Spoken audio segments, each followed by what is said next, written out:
going back to the very beginning, I was doing DoD contracting work. I did that for about 9 years.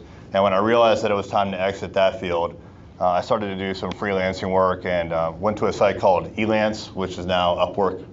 And I got a couple of nighttime and weekend gigs. And so by the time the Navy work was done, I had about 50% of the income that I needed to support myself and my family. And I decided it was time to go all in.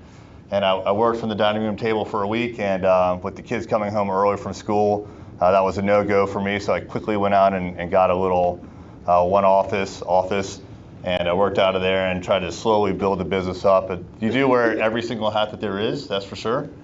But for me, the biggest challenge was just figuring out what kind of a company I wanted.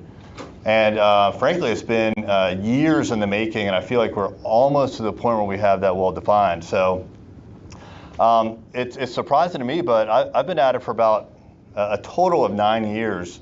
And we're just now to a point where we have a mission statement and a vision, and it's taken that long to figure out what we want to do when we grow up. It's not an easy thing to do, because you start a business and you have your own personal skill set that you bring to the table, and you want that to be the business, but the reality is you do a lot of different things and they may not actually correlate with one another. And so you have to really define what it is you're going to do and just make it super simple. And if someone can't understand everything that you do, it's too complicated. You've got to just get down to like 1 or 2 things, and that's it. Make it really, really simple. So for me, it was all about simplifying and understanding the business that I'm in, and then also how the business is just going to operate. How are we going to bill? How are we going to make money? Things like that.